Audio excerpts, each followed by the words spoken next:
The water barrel hit the dirt so hard it cracked down the middle, and the boy just stood there holding the handle, bare feet, bone-thin, hair matted with wind and dust, while the townsmen laughed like they'd just watched a circus stunt go wrong. They laughed at him because he'd built it himself, a tall, swaying contraption of bent tin, hacked wood, and what looked like broken wagon wheels, rising awkwardly behind the sagging cabin he barely slept in. A homemade windmill, built with no blueprint, no help, no money, just scraps he found in the dump and his own stubborn hands. "Wind don't blow for orphans," said Mr. Larin from the mercantile porch, spitting tobacco juice between the boy's feet. "Go pray to the sky like a lunatic, but that thing won't pump nothing." Others chuckled. Someone muttered, "Fool boy's gone touched in the head," and another added, "Shoulda left him with the sisters back east." But he didn't cry. Not this time. Not anymore. He picked up what was left of the cracked barrel, dragging it across the hard-packed dirt, as his arms trembled and the sun baked his shoulders red. The windmill creaked overhead, not spinning yet, but it would. It had to, because the town's well had nearly gone dry again,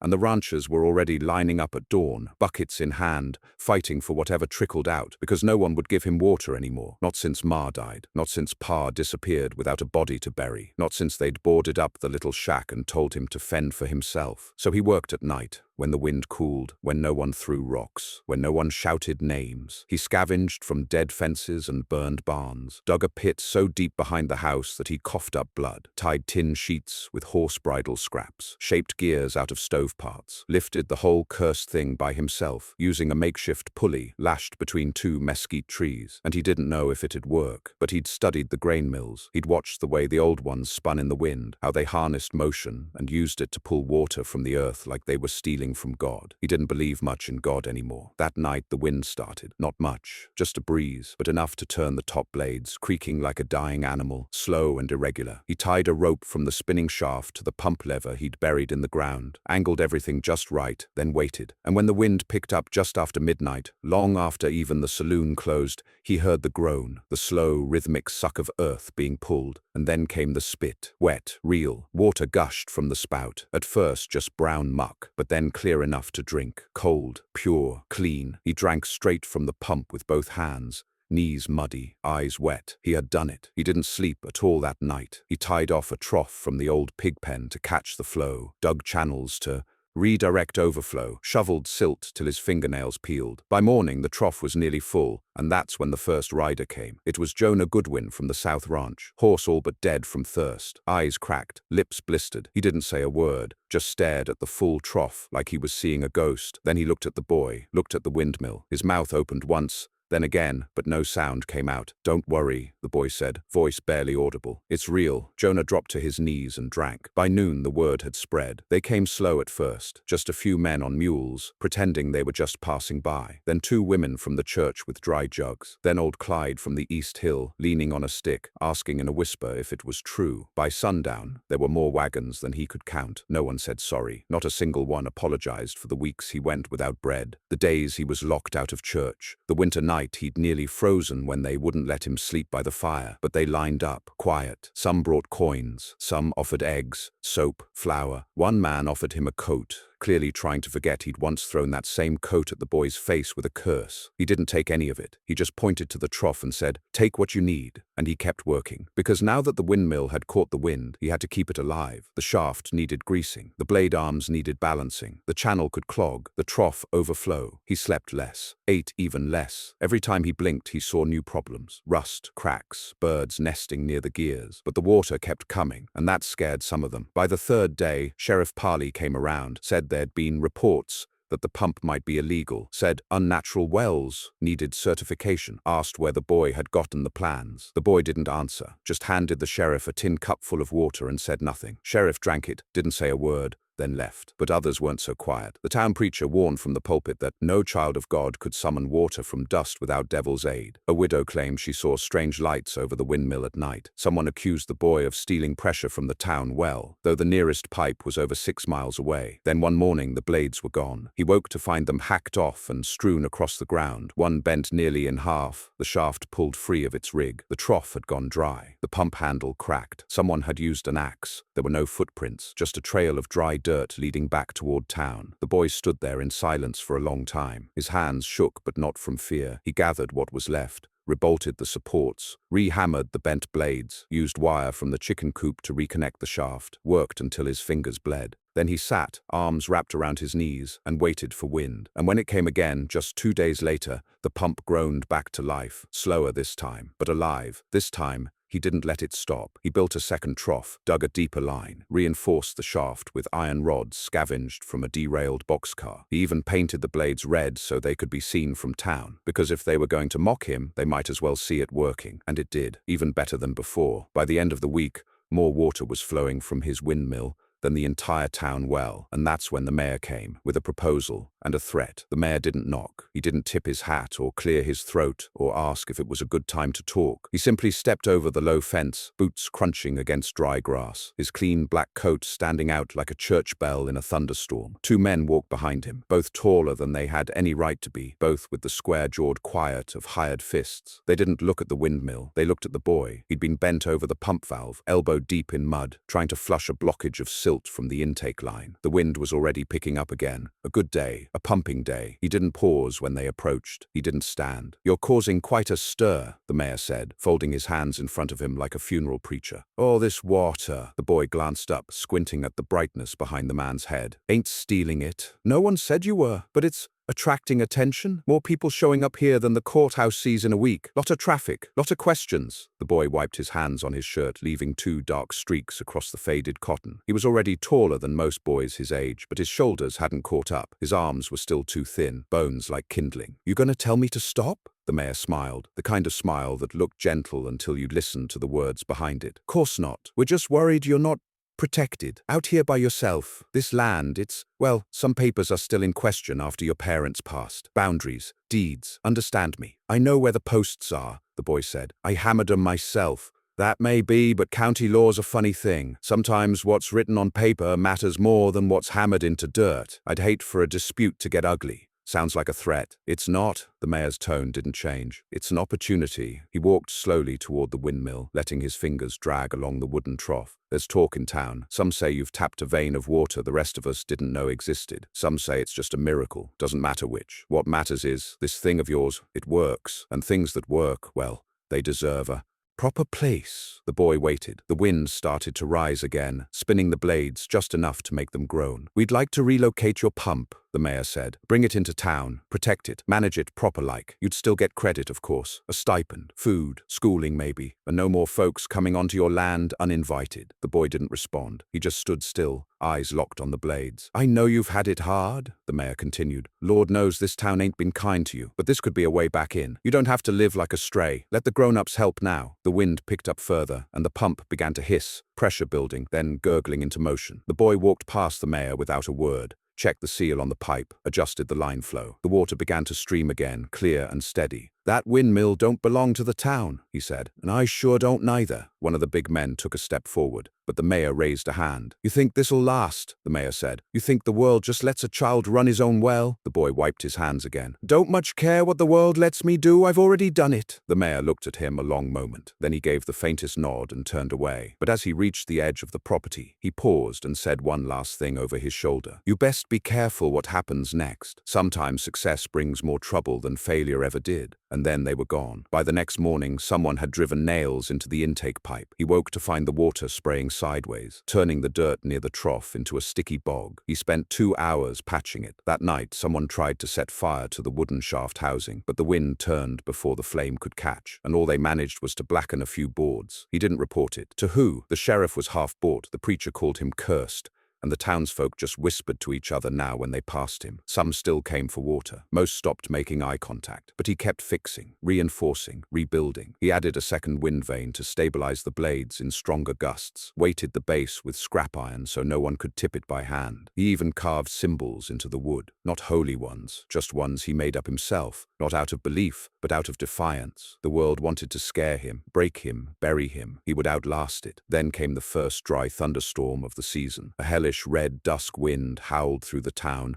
and the skies flickered with heat lightning that struck nothing but danced like ghosts above the hills. Everyone locked up. Animals spooked. Chimneys shook. The windmill didn't stop. In fact, it thrived. The blades spun so hard the shaft screamed. Water poured faster than it ever had. It overfilled both troughs and began carving a small stream down the slope. The boy scrambled out into the storm, shirt plastered to his back, and tightened every joint, locked every brace, watched the bolts shimmer as static charged the metal. His hair stood on end. He knew it was dangerous, but he also knew it was working. He'd built something the sky couldn't kill, and by dawn, the whole southern pasture was damp with runoff. 2 days later, the mayor returned, this time with papers. He said the land never officially transferred to the boy after his parents' deaths, said that without formal guardianship, the boy couldn't hold claim to the water beneath it, said the town had invoked eminent domain to preserve vital infrastructure in times of crisis. The boy didn't know what those words meant, but he knew a lie when he heard one. He didn't fight, he didn't scream. He just walked into the shed, came back out with a crowbar, and quietly dismantled the pipe junction at the base of the windmill. He detached the lever, broke the seal, unhooked the channel. The mayor blinked in confusion. "Don't want it anymore?" the mayor asked. The boy shrugged. "Don't work without me." Then he walked into the house and locked the door. By the next week, the town's well ran dry again. The pumps in the center square failed. The old barrels cracked from dryness. Crops yellowed faster. Livestock keeled in the sun. The few who'd mocked him loudest came back first, not with demands, but with shame. They offered to pay, offered to fix the damage, offered to partner. He said nothing. Then came the whisper from the North Ranch. An old man named Ezekiel, who'd fought in the border wars and lost a leg, said he'd heard the windmill whispering at night, said it wasn't right, said the blades were too sharp, too perfect now, said they didn't creak like wood should, said he'd seen something moving under it during the storm, something the boy didn't build. Then Ezekiel disappeared. They said the boy was cursed again, but still the windmill spun, and the water came, more than ever. And the boy? He stopped coming to town, stopped answering knocks. Some said he never slept. Others said they saw him climbing the blades at midnight like a spider. Still others said they saw him digging another pit near the original one, this one deeper, darker, ringed with polished stone. But no one went close enough to check, and every day, more wagons arrived, not from town but from the farther hills. Strangers, homesteaders, travelers, men and women with nothing but the clothes on their back and dust in their throats. They came with children, with elders, with wounded. The boy gave them water.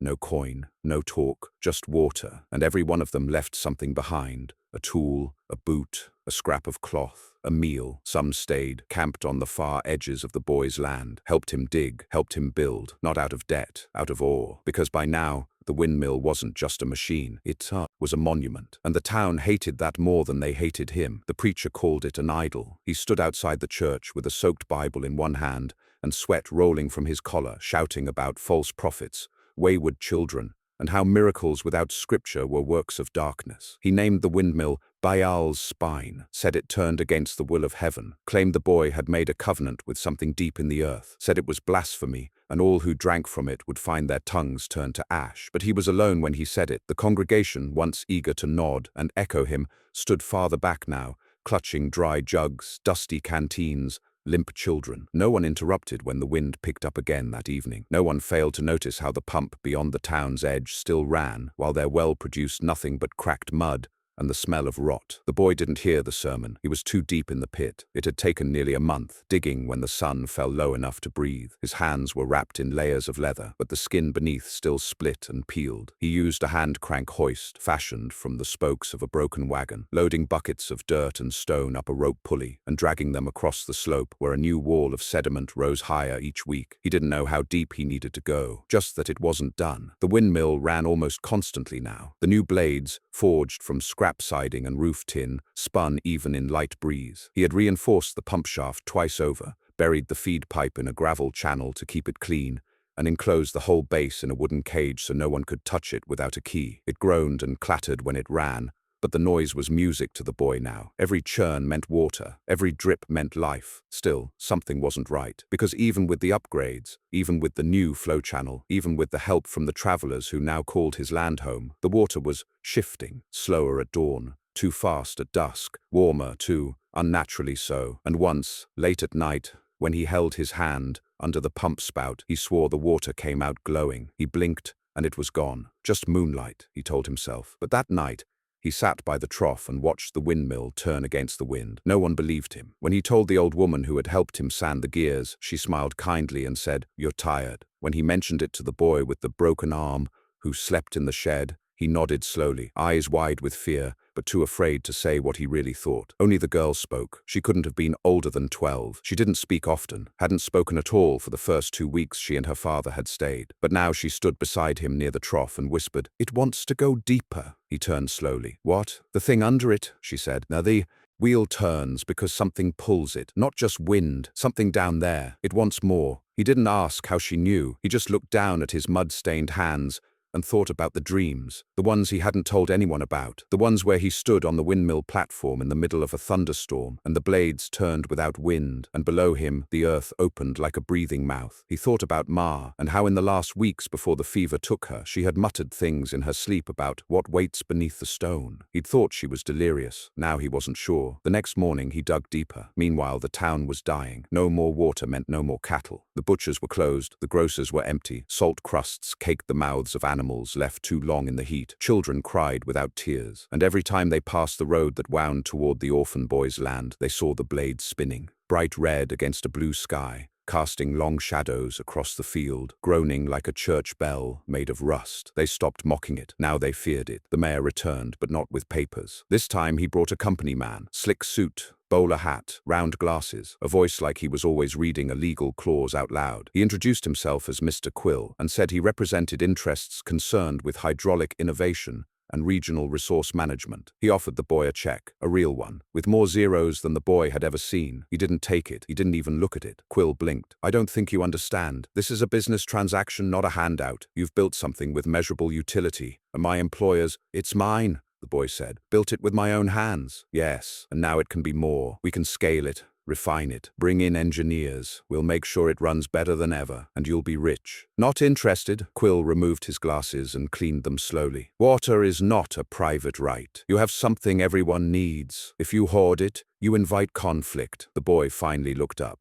"Then let it come," and he turned and walked back to the pit. The girl was right. Something wanted deeper. He didn't say it out loud, but every time he struck the rock with his pickaxe, the shaft seemed to shiver, like something below heard him, was waiting. The water changed again. Now it came warm as blood, sometimes thick with silt that shimmered, even after filtering. Once, a man who drank too fast from the trough began laughing so hard he collapsed, said he saw lights under his skin. He left the next morning, pale and shaky, and no one saw him again. The boy built a gate, not around the windmill, around the pit. He lined it with stone, set posts at every corner, mounted a lantern at the top of the pulley, and lit it every night. He didn't know why, just that it felt wrong to leave the pit dark, like something might climb out. Some of the settlers left, said the ground made them uneasy, said the dreams were getting worse, said the girl was speaking in her sleep in a language none of them knew, but others stayed. They helped build the second windmill, smaller, faster, sleeker, made from the pieces of the first, reinforced with blackened steel, taken from the abandoned mine carriages up the ridge. It spun easier, pumped faster. The troughs never emptied now. Some mornings the runoff carved whole rivers across the field, but no one drank it straight anymore. They boiled it, strained it, waited to see if the animals got sick first. The preacher was found dead on his pulpit, tongue black, eyes wide. His last sermon had been about fire raining from heaven. He drank from the town well the night before. They buried him, quick and quiet. The town grew quieter after that. Then the rains came, hard, fast, like the sky was trying to bury the land. The roads flooded, barns washed out, the church steeple snapped in half. But the windmills kept spinning. The water poured, and the boy stood at the edge of the pit, shirt clinging to his bones, watching the rain vanish into the black hole he'd dug, never filling, never slowing. That night the girl came to him again. "They'll try to take it," she said. "I know. They think it's just water." "I know." She looked up at the blades. "It's not," he nodded. "I know." And the windmill turned, even though there was no wind. They came in the fog, before sunup. No brass bands, no sheriff's badge, just 11 men in oilskin jackets, with wire-wrapped clubs and fire starters tucked in their belts, eyes sunken and wild with thirst. They crossed the dry field like wolves moving in tall grass, silent except for the crunch of dead weeds beneath their boots. 2 of them carried lengths of chain. One wore a butcher's apron, wet at the belly though he hadn't carved meat in months. And leading them all was Mr. Quill, spectacles glistening in the lantern light, face empty of emotion. He didn't knock. He raised his hand, and they moved in like the boys' land belonged to them. They tore down the fence, knocked over the smaller trough. One man threw a hammer through the side of the shed where the girl slept. She'd moved out there after the dreams began. Another man went for the pump, gripping the lever like he could wrench the entire mechanism out with his shoulder. The blades spun overhead, slow and deliberate, like they knew, but the boy was already waiting at the base of the windmill. He hadn't slept, not in days. His hands were wrapped in soaked leather, his eyes bloodshot, and he held the crank from the hoist like a club. He said nothing as the men approached, not even when Quill pointed at him. "You had your chance," Quill said, gesturing to the pit. "Now it belongs to everyone." "It already does," the boy said, voice like gravel. "But it don't belong to you." The first man lunged. The boy swung the crank. The iron met cheekbone with a wet crack, and the man dropped. Then chaos. The men surged forward, yelling, swinging. One tossed a lantern and missed. It hit the muddy wall and sputtered out. Another slammed the pump housing with a crowbar, trying to break it open. The girl screamed from the shed. The settlers came running. Men and women who'd slept in tents for weeks. People who'd boiled the strange water and still chose to stay. One had a shovel, another a rusted hoe. One of the mothers threw a rock that shattered Quill's spectacles, and he staggered back, blood trailing from his brow. Then the windmill screamed. No other word for it. The blades spun so fast they blurred, and the shaft began to whine, a high-pitched howl that grew sharper until it felt like it was drilling into bone. Everyone froze. One of the attackers dropped to his knees, clutching his ears. The girl stood in the doorway of the shed, eyes wide, face pale, whispering something no one could hear over the sound. The earth trembled, the pit boiled, and then silence. No wind, no spinning, just the boy, standing in the middle of it all, chest heaving. The men fled, even Quill. He didn't speak, didn't threaten, just turned and ran, stumbling blind, blood in his teeth and mud on his knees. No one saw them again. For 2 weeks, nothing came down the road from town. The mayor didn't send anyone. The preacher was long buried. The store was shuttered. The schoolhouse empty. But on the boys' land, people stayed. They reinforced the troughs with stone, dug rain channels to redirect the overflow, even started planting again, though the soil was strange now. Dark, rich and damp even in the sun. Tomatoes grew the size of a man's fist. Corn shot up faster than it should have. The livestock recovered. The windmill turned every day, even when there was no breeze, and every morning the pit was deeper. The boy hadn't touched it since that night. He didn't need to. It was digging itself now. The stones he'd placed as a ring had vanished. The pulley hoist was buried. There was no bottom to see, only a slow-moving swirl of mist and moisture,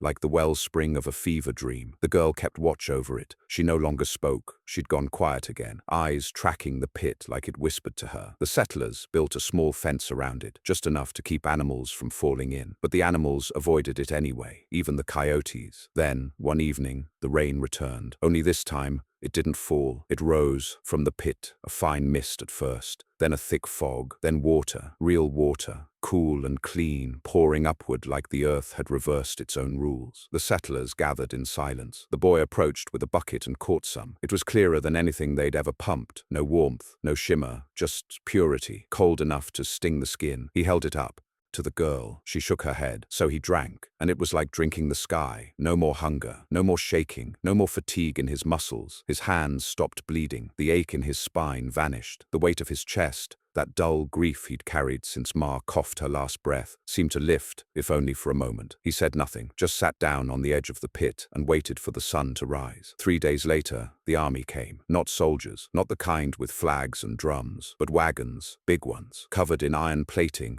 and painted with symbols no one recognized. A line of men with surveying tools, 2 flatbed carts carrying machinery the size of outhouses. No one introduced themselves, but they had guns and uniforms, and they said the land was being requisitioned for territorial development. The boy stood between them and the windmill. The settlers stood with him. There were no speeches, no angry shouts, just a quiet standoff. One of the uniformed men walked to the pit and looked down. He didn't say anything, just went pale and walked back to his wagon, shaking his head. Then a second man, younger, stepped forward, said something about resource integration and regional stability. The boy didn't move. The man raised his rifle, and then the windmill moved on its own. The blades spun backward. The water stopped. The pit gurgled, and a sound rose from the earth. Not a scream, not a growl, but something deeper, a frequency, like mountains shifting in their sleep. The soldiers froze. The wind died. The clouds stopped moving, and the girl spoke. They're not ready. The windmill stopped. The pit closed. The grass around the hole withered in seconds. The wood of the fence cracked. The fog vanished, and the soldiers left. No one stopped them. They never came back. It's been years now. The windmill still stands, though the blades no longer turn. The boy is no longer a boy. He walks the field in silence, checking the soil, measuring moisture, marking changes in the stones. He keeps the troughs full, keeps the second windmill in perfect condition, even though it no longer pumps. The pit remains closed, covered in iron now,